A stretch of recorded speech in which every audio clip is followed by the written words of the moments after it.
Hi, this is H to the Stage. I'm a musician and a vocal coach, and thanks for stopping by. Welcome to another song review. Today we're listening to Ed Sheeran's new single called Bad Habits. And right off the bat, I have to say that Ed Sheeran himself said that this is going to be a song completely different from anything he did in the past. And as an artist myself and as a music lover, I always love when artists are evolving, changing up a bit. But that also comes with a bit of skepticism because you never know if that evolution is going to be for the better or for worse. Well, sometimes artists, tend to go into this cheesy territory, writing some bad lyrics and choosing a direction where they want to act more badass and stuff like that. And sometimes they, can pull it off, and sometimes it just looks, cringy. I hope that's not gonna be the case here because Ed Sheeran in the past really proved himself to be a wonderful person, first of all, but singer, songwriter, and I just think his songs, both lyrically and musically, are just solid pop songs. And I think this song won't be an exception. Now, what happened to Ed Sheeran's life before we last heard him? Now, Ed Sheeran has this kind of method where after he's done touring, which he does, very intensively, he does a lot of concerts for about a year and a half, and then he does this big break. And I'm saying about a couple of years, maybe year and a half. I'm not sure how much time has passed since the last album. And in that period, he always, restarts himself, refreshes himself, and he did that again. He started exercising, eating more healthier, and I saw him in an interview, and the dude looks amazing. He even sounds better, I think, than before. He also gathered the full band, and he's going to play almost all of his songs with the band. He's probably still going to perform a couple of songs with a looper, but these more intensive songs, like Castle on the Hill and stuff like that, he's going to play with the band. And I think that's just gonna bring a whole new level of energy to his performance live, which were sometimes maybe lacking, because sometimes when he was doing a full set, you had these softer songs that he could pull off with a looper, no problem. He also had these songs that were perfect for a loop station, like Sing or even Shape of You. They are very interesting, and the chord progression is not too complex, which you can do on a looper. But there were a lot of songs that he just couldn't pull off arrangement wise that good with a looper, or it would just sound a bit silly. It really needs a real bass, a real drum, and this is the first time that he's actually going to be able to do that. And also, let me be the first to say, since he gathered the full band, I think he might be the artist that's going to perform on this year's Super Bowl. I'm not the one that follows Super Bowl or anything, but I love those halftime shows, and I think Ed Sheeran would be a great fit. And probably the most important thing in his life, he became a father. Now, knowing all of that, let's see how that translates into his new music. This is my review of Ed Sheeran's Bad Habits. Let's go.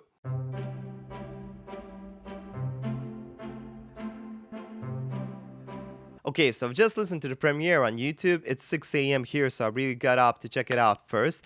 And here are some of my impressions. First of all, the song starts by Ed Sheeran counting in, saying 1, 2, 3, 4.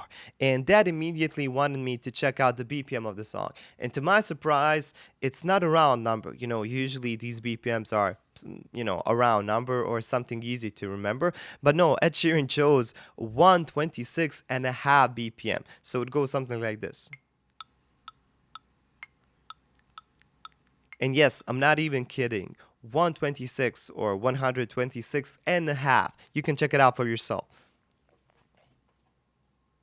So, if somebody out there wants to do a cover of this song and you want to be in the exact same tempo as Ed, then use this BPM. Anyway, on the more important notes, there is a musical difference from anything that we've ever heard of Ed Sheeran so far. This song is definitely more synth driven and in more kind of a techno feel than anything that he did before.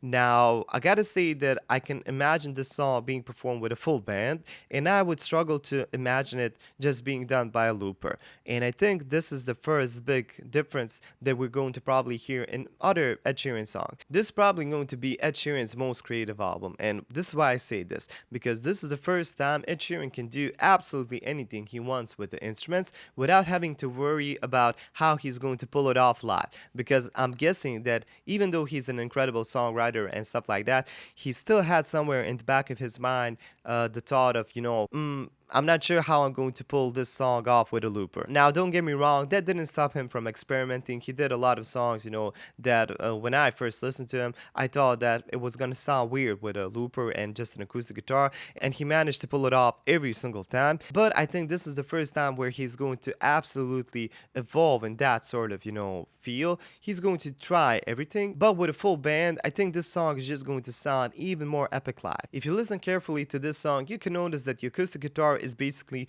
just a rhythm section in this song. The song is more driven by the kick drum, by the bass, and with the synths, especially with the synth pads. After the count-in, the song starts with the synth pad, acoustic strumming in the background, and this kind of imitation of piano, I would say, or maybe keyboard sound.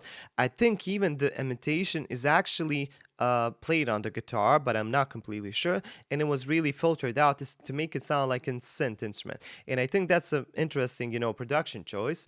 And there are a lot of those in this song. This is the first time that we're hearing Ed Sheeran and something more techno, I would say. We had the pleasure of Ed Sheeran experimenting before with, electronic instruments and electronic music, but I think this is the first time he's pushing it to this level. Now, if I had to compare this song with other Ed Sheeran songs, I could maybe compare it just a little bit to the remix that Rudimental did of Bloodstream, because it kind of starts in a similar manner, and at the same time he's singing these vocalizes on a U vowel, which he kind of did in Bloodstream as well. But other than that, the song is completely different. It's definitely more synth driven than anything that I think we've heard before, and the kick drum is really making the song move. Now, when it comes to the vocal aspect, like vocal line, it's not one of his more complex vocal lines. It's pretty simple, and even the chorus melody is kind of sitting on that one note, just repeating. But I did hear something very interesting. His voice sounds way, way softer than before.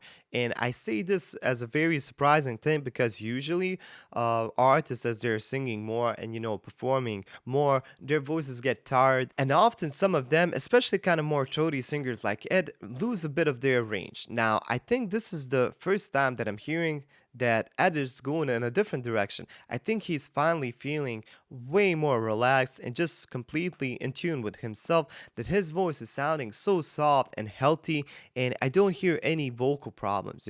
I don't hear any kind of vocal resonating in unhealthy places, and I just feel that Ed Sheeran is completely in a good mood and in a good shape, and I just hope that continues to be the case for years to come. Now, one interesting part of the song, in my opinion, is the bridge section, where everything kind of breaks down, and you just love with Ed Sheeran's voice, the synth pad, and basically a kick drum that emphasizes every single beat. Usually kick drums emphasize, let's say, first and the third beat if it's a 4/4 measure, as it is in this song.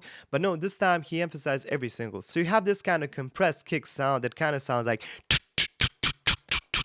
and it really builds up the song and gets us into the last chorus. Now, all in all, from the first listen, I can tell that I really enjoy the song. I really love the synth drums. I really love the kick drums. I really love his voice, that kind of soft voice, which I find very healthy, and I'm super happy about him because of that. I'm not a big fan of the music video. I just don't think it does too much to the song. It's not making the song sound better, at least in my opinion. I don't know, maybe you disagree with me, but that's another topic anyways. Now, with all of that in mind, I think the song is going to be pretty huge, but at the same time, I can't see it be as huge as maybe Shape of You. To me, on the first listen, it just didn't have enough of that catchy feeling. I mean, it's pretty catchy, but it's not as catchy as maybe Sing or Shape of You. But that's just my opinion. I would like to hear your thoughts in the comments. Let me know what you think about this song. Do you like the approach that Ed Sheeran has taken for this song? Do you like the direction? Do you think that this song is going to sound great live? Do you think he's going to perform it with a looper, with an acoustic guitar and the loop station? Or is he going to perform it with a full band? And let me know if you're excited for the new album. Anyway, that's all for today. I hope you enjoyed this one. If you did, like it, share with your friends. Consider subscribing and hit that bell to get notified about my next videos. If you would like to see these videos for anybody else and also getting out to some exclusive content and a bunch of other amazing perks, check out my Patreon page, because that's where everything is happening. And what can I say? Thanks for watching. You look wonderful, and I hope to see you in the next video. Bye.